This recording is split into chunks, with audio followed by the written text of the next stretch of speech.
கடவுளுக்கு சக்தி போயிடுச்சு, சாமி கல்லாயிருச்சுன்ற மாதிரியான முட்டாள்தனத்தை நகர்த்தி வச்சுட்டு. வணக்கம், நான் உங்கள் விக்கி ப்ரோஸ். நமக்கு எண்கணி ஞானத்தையும் வேத ஜோதிட ஞானத்தையும் ஆன்மீக ஞானத்தை வழங்கிய அனைத்து குருமார்களுக்கும் நன்றி என்ற வேளையில் இது ஒரு ஜோதிட விளக்க வீடியோ. விருப்பம் உள்ளவர்கள் தொடர்ந்து பார்க்கலாம். நமது விக்கி ப்ரோஸ் அஸ்ட்ராலஜி சோசியல் மீடியாவை ஃபாலோ பண்ணியிருக்கக்கூடிய அனைத்து தோழர்களுக்கும் நமது நன்றிகள்.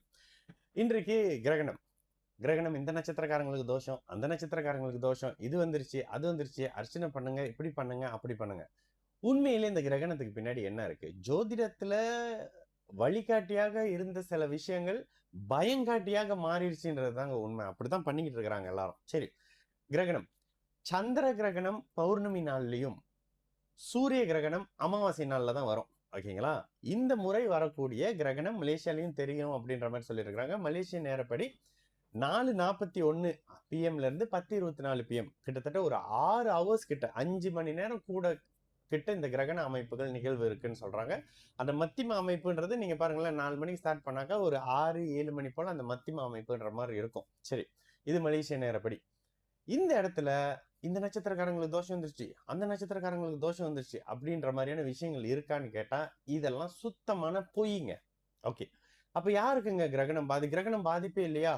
கிரகணம் கடுமையான பாதிப்பு கொடுக்கும். இன்னைக்கு பிறக்கக்கூடிய குழந்தைகளுக்கு சூரிய தசை வந்தாலோ, ராகு தசை வந்தாலோ, சனி தசை வந்தாலோ, சந்திர தசை வந்தாலோ பாதிப்புகளை கொடுக்கும். ஏன்?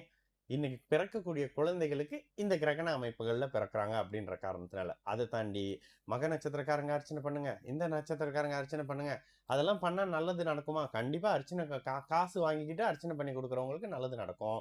நீங்க சாமி கும்பிட்டுட்டு சும்மா இருங்க. ஏன் பயப்படுறீங்க? எந்த கடவுளும் உங்களை வாலண்டியரெல்லாம் வந்து கஷ்டப்படுத்த மாட்டாங்க. கடவுளோட ஜாப் அது இல்லை. நம்ம படத்துல பாக்குற மாதிரி டான்ஸ் ஆடிக்கிட்டு வந்து குத்துற சாமி, அப்படி பழி வாங்குற சாமி, உன்னை அழிச்சிருவேன்னு சொல்ற சாமி, இது இல்லைங்க சாமி. கடவுள் என்பது உலகத்தில் இருக்கக்கூடிய அத்தனை பாசிட்டிவ் எனர்ஜியும் ஒன்னா சேர்த்தா எதுவோ அதுதான் கடவுள். அந்த ஆற்றலுக்கு, அந்த மாபெரும் சக்திக்கு ஏதோ ஒரு விஷயத்தை உருவாக்கி கொடுக்க மட்டுமே தெரியுமே தவிர்த்து அழிக்கவோ, கெடுக்கவோ, நாசப்படுத்தவோ தெரியாதுங்க அந்த சக்திக்கு. இது பிராக்டிகலா புரிஞ்சுங்க.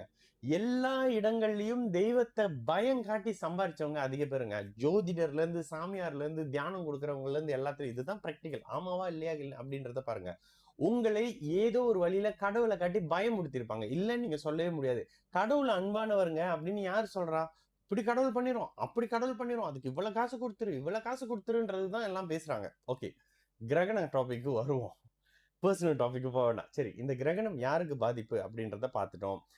எப்போதுமேங்க ஜோதிடப்படி ஒளி கிரகங்கள் பாதிக்கப்படக்கூடாது. அப்ப யாரு? இன்னைக்கு பிறக்கக்கூடிய குழந்தைகளுக்கு சில பாதிப்பு அமைப்புகளும், கடக ராசிக்காரர்களுக்கு சில மன குழப்ப அமைப்புகள் அதிகமா இருக்கும். உடனே இந்த வழக்கு போடுங்க, அந்த கிரகணம் முடிச்சோடனே குளிச்சுட்டு சாப்பிட்டு போய் தூங்கிடுங்க, நாளைக்கு விடிஞ்சோடனே எல்லாம் சரியாயிரும். சரிங்களா? இவ்வளவுதான் இன்னைக்கு கிரகணத்தோட அமைப்பு. இதுக்கு அப்படி பண்ணுங்க, இதுக்கு இப்படி பண்ணுங்க அப்படின்னு கேட்டா ஆகமப்படி ஆலயங்களுக்கு சில விதிகள் சொல்லப்பட்டிருக்கு. அது கூட நானே சொல்லுவாங்க, மலேசியால இருக்கிற ஒரு சாதாரண குருக்களை விட எனக்கு சில ஆன்மீக விஷயம் அதிகமா தெரியும். கடவுளுக்கு சக்தி போயிடுச்சு, சாமி கல்லாயிருச்சுன்ற மாதிரியான முட்டாள்தனத்தை நகர்த்தி வச்சுட்டு பூமியினுடைய என்ன இந்த கிரகண அமைப்பு என்ன, இது சந்திரனுடைய அமைப்பு பூமியோட நிழல் அப்படின்ற மாதிரியான சில அமைப்புகள்ல வருதுல்ல. சூரியனுக்கும் சந்திரனுக்கும் நடுவுல பூமி வரும்போது அந்த நிழல் வரும் பொழுது பூமியுடைய வளிமண்டலத்துல சூரிய ஒளி பட்டு ஒரு மாதிரியான சில ஒளி சிதறல்கள் நடக்கும் பொழுது கர்ப்பிணி பெண்களுக்கு சில பாதிப்பு, கர்ப்பத்துல இருக்கக்கூடிய சிசுக்களுக்கு சில பிரச்சனைகள் இருக்கு. பிரபஞ்ச சக்தியை வாங்கி அந்த தகுடு மூலியமா ஒரு சேர ஒரு பக்கமா வெளிப்படுத்தக்கூடிய ஆலயங்களுக்கு அந்த நேரத்துல நெகட்டிவான எனர்ஜியை வாங்கி வெளிப்படுத்துது. ஓகேங்களா? சாமி கல்லா போயிருதா? சாமி எல்லாம் கல்லா போவாது.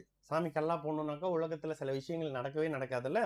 அப்போ இந்த இந்த பிரபஞ்ச ஒளியை வாங்கி வெளிப்படுத்தக்கூடிய ஆலயங்கள்ல அந்த நேரத்துல ஏதோ ஒரு விதமான நெகட்டிவான வைப்ரேஷனோ இல்ல நெகட்டிவான கதிர்வீச்சுகள் வருது. அதனால அந்த நேரத்துல சாமி கும்பிடாதீங்கப்பா. எப்போதும் பாசிட்டிவா கொடுக்கறது, அந்த டைம் மட்டும் கொஞ்சம் நெகட்டிவா இது பண்ண போகுதுன்ற மாதிரி எனக்கு கோயில சாத்தி அதுக்கப்புறம் அபிஷேகம் பண்ணி திரும்ப திறப்பாங்க. பாம்பு முழுங்கிருச்சு, தேல் விழுங்கிருச்சுன்ற கதெல்லாம் தயவு செஞ்சு நம்பாதீங்க. கடவுள் எப்பொழுதுமே விதிக்கு உட்பட்டவர். ஆனா அந்த கடவுளெல்லாம் யாராலையும் கட்டி போடவே முடியாது. ஓகேங்களா? கடவுள் அவருடைய கர்மாவின்படி அவர் கடவுள். நம்மளுடைய கர்மாவின்படி நான் ஜோசியர், எல்லார்கிட்டையும் பேசணும் அப்படின்ற மாதிரி ஒரு ஜோசியர். அந்த மாதிரி அவர்களுக்கு சில கர்ம அமைப்புகள் இருக்கு. அதற்காகத்தான் பிறந்திருக்குமே தவிர இதை தவிர்த்து வேற எனக்கு எந்த மாதிரியான விளக்கங்கள் சொல்லணும்னு தெரியலங்க. ஜோதிட அமைப்புகள்ல சூரிய கிரகணம், சந்திர கிரகணம் காரக அமைப்புகளை பாதிக்கும், தாயாரை பாதிக்கும். இன்னைக்கு போல இந்த பிறக்கக்கூடிய குழந்தைகளுக்கு ராகு தசை, கேது தசை, சந்திர தசை, சனி தசை வந்தால் தாயார் அமைப்பு பாதிக்கப்படும், தந்தை அமைப்பு பாதிக்கப்படும்ன்ற மாதிரி சில விஷயம் சொல்லப்படுது. அது இப்ப பேச தேவையில்ல.